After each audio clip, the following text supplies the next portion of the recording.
Estimados amigos de ESPN Knockout, el saludo muy especial para todos ustedes. Hoy vamos a hablar, voy a recordar una de las, para mí, más grandes batallas que dio la división de los pesos completos en toda la historia. Después espero sus opiniones, por supuesto. Fue la tercera confrontación entre Muhammad Ali y Joe Frazier, Manila, Filipinas, 1 de octubre del año 1975. Sí, 50 años. Una batalla tremenda, la tercera y última que sostuvieron estos boxeadores, y en la que en la primera, en el Madison, como la segunda, ganó Frazier. En la primera ganó Frazier, iba ganando la pelea, que fue muy espectacular, por cierto, fue anunciada la pelea del siglo, cuando además se dio el lujo de derribarlo a Ali con una izquierda cruzada, sello característico de Joe, rematando el resultado de la pelea. Después de esa caída, sobre todo, todos sabíamos que había ganado Joe Frazier, que le sacó el invicto a Ali. Al borde del ring sacando fotos estuvo Frank Sinatra. En la revancha, 3 años después, gana Ali en una pelea que no digo que fue mala, pero tampoco quedó como al nivel de las otras dos como para ser recordada. Y después viene esta, año 75. Ali, ya campeón del mundo, venía de ganarle a George Foreman. Fraser, aspirante, había sido noqueado por George Foreman. Y la revitalización de una rivalidad clásica, histórica, del boxeo de todos los tiempos. Cuando se anunció la pelea y empezó a negociarse, hubo un detalle que, por lo menos para el doctor Ferdi Pacheco, que fue el cubano médico personal de Muhammad Ali durante tantos años, no pasó inadvertida. Ese detalle fue el tema de las bolsas. Ali iba a ganar 5 millones de dólares y Frazier algo así como 2,5 millones. Después se engrosaron a través del pay-per-view, etcétera, etcétera. Pero lo curioso que cuenta Angelo Dandy en uno de sus libros es que Frazier nunca discutió la bolsa, la cantidad, la suma. Dio la sensación en ese momento de que lo que él quería era pelear, iba más allá del dinero. Y esto tenía una explicación, porque Ali, para vender la pelea, la tercera con Frazier, que llamó Thriller y Manila, lo trató de gorila a Joe. Y eso a Smoking Joe no le gustó para nada, lo tomó como un insulto que jamás olvidó. Hace ya unos cuantos años yo estaba en París para una pelea de los hermanos Acaris y apareció Joe Frazier como invitado especial. Yo estaba en el hotel donde se hacía la prensa y demás, y entonces me acerqué con la gente del equipo, más que nada para escuchar o participar con alguna pregunta, porque en ese momento éramos muy pocos los periodistas. Cuando nos estábamos acercando, cuando yo me estaba acercando, apareció un hombre del entorno de Joe Frazier y al oído, muy prudentemente, deslizó el comentario: no le hagan ninguna pregunta sobre Muhammad Ali. Frazier jamás olvidó aquel insulto de gorila y por eso, en esa tercera pelea, su gran motivación era ganarle a Ali, más allá del dinero y todo lo demás.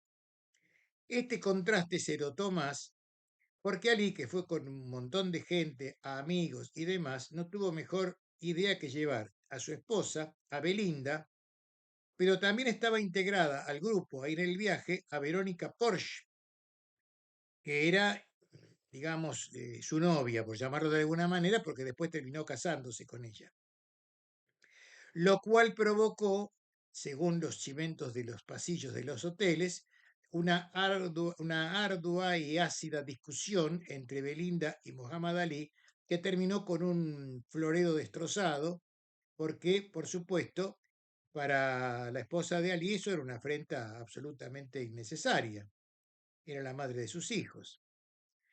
Pero mientras Ali tenía problemas como esos, Fraser entrenaba dispuesto a hacer la pelea de su vida, a hacer la batalla de su vida. Después se fueron sumando otros elementos. La pelea Como fue en Manila, se fue a realizar, se hizo en Quezon City, en un estadio cerrado, a las 10:45 de la mañana del domingo para que llegara a la noche del sábado, el día anterior, al horario de televisión de Nueva York, que es a los norteamericanos el único horario que les importa. Esto trajo aparejado que el clima, que era muy cálido y muy húmedo, influyó también en el público y esencialmente en los actores. Fue una pelea en donde las luces, el calor y la humedad fueron también un factor muy importante en contra para los dos boxeadores. Mientras Ali charlaba con la prensa y parecía estar todo bien, salvo su problema conyugal, Fraser lo único que hacía era entrenar. Estaba motivado por, yo no quiero decir la palabra odio, pero sí por una especie de gran resentimiento y una sed de venganza que era y es muchas veces un motor mucho más importante que el dinero. La pelea, como ustedes recordarán o habrán visto a través de YouTube, fue tremendamente dura. El calor empezó a jugar un papel preponderante en la deshidratación de los boxeadores. Eran peleas a 15 asaltos. Según cuenta justamente el doctor Pacheco, él se tapaba con una toalla empapada para poder soportar el calor y contrarrestar de alguna manera la humedad. Imagínense, con un ritmo vertiginoso y dramático, inhumano, lo que habrá sido para esos dos gladiadores, porque esa es la palabra, dos gladiadores, en una pelea en la que Frazier llevó el ataque hasta el máximo, que era lo que sabía hacer, ante un Ali que muchas veces recostado contra las sogas lo contragolpeaba con derechas feroces, que hubieran tumbado una pared, pero que a Fraser parecían no hacerle nada. Como el árbitro había sido discutido en una de las peleas y demás, se pidió que fuera un árbitro que no influyese en ninguna de las dos partes, porque Ali tenía la costumbre de tomar al rival con una mano y pegarle con la otra, empujarlo. En fin, no era un boxeador limpio. Apareció por allí Carlos Padilla, que después con el tiempo fue un destacado árbitro también en Las Vegas, filipino. Lo cierto del caso, que referí o no, pelea dura o no, el calor fue también un elemento de desgaste muy grande para ambos. Y a medida que pasaban los asaltos, mientras Fraser no paraba con su ataque, Ali estaba obligado a contragolpearlo permanentemente y ya no era el muchacho que había sido, ninguno de los dos. Pero Fraser estaba mucho más cómodo en el ataque, cerrando la guardia, haciendo cintura y tirando esos ganchos tremendos, que Ali peleando permanentemente en el retroceso. Lo cierto del caso que agotados los dos, la pelea ya lo dije, era 15 rounds, empezó el calvario de los últimos rounds, los llamados en ese tiempo, con más justicia que ahora, me parece, los rounds de campeonato. Finalmente llegaron al 14º asalto y cuenta la historia, y esto en parte me lo contó también Angelo Dandi, con quien tuve una larga charla que se publicó en la revista El Gráfico. Ali llegó y le dijo que no podía más. Estaba absolutamente extenuado, no podía más. Dandy, en ese descanso, que iba para el último round, mira a la otra esquina y ve algo parecido, pero no igual. Fraser estaba absolutamente cansado, exhausto, no podía más, pero quería seguir peleando.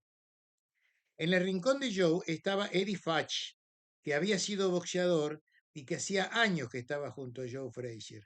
En ese momento, en ese minuto en donde se decidía la historia, porque estaba por tocar la campana llamando el último round, hubo dos técnicos, hubo dos estrategias y hubo dos determinaciones. Mientras Eddie Futch, determinado por el corazón y por verlo sufrir tanto a su boxeador y verlo tan cansado y magullado, se apiadó de él y le dijo: Joe, esta no es tu noche, no vas a seguir peleando. A su vez, Dandy, mucho más frío, mucho más estratega, venía de trabajar con Luis Manuel Rodríguez, Willy Pastrana, un montón de campeones del mundo, cuando ve eso o lo adivina, después de todo era Angelo Dandy, algo de boxeo sabía y de relaciones humanas también, se da vuelta y le dice, Ali, lo único que te voy a pedir es que te pares. Parate. Vos parate cuando toque la campana. Antes que tocara la campana, Ali se para y Fach dice no va más. Y la pelea se termina ahí. Fue nocaut técnico en el 14º porque no había comenzado el 15º. Mientras Frazier, extenuado, sintió todo el peso de la derrota, igual iba perdiendo, ajustadamente, pero iba perdiendo, Ali se desmoronó en el suelo porque ya no podía más. Y de esa manera ganó Ali una batalla tremenda, histórica, dramática, entre dos rincones que además pensaron de diferente manera y actuaron de diferente manera. Eddie Fatch, exboxeador al fin, actuó con el corazón y decidió proteger a su hombre, faltando nada más ni nada menos que 3 minutos, pero él sabía también en el estado en que se encontraba Joe. Al mismo tiempo, en esa misma situación, fue Angelo Dandy que pensó, usando más el razonamiento que otra cosa, diciéndole, aunque sea, ponete de pie. Pasó la pelea y en algún momento de la noche se encontraron Ali y Frazier. Y Ali, acercándose a Joe, le dio la mano y le dijo, estamos libres por fin, Joe, estamos libres, porque esto fue lo más parecido a una agonía.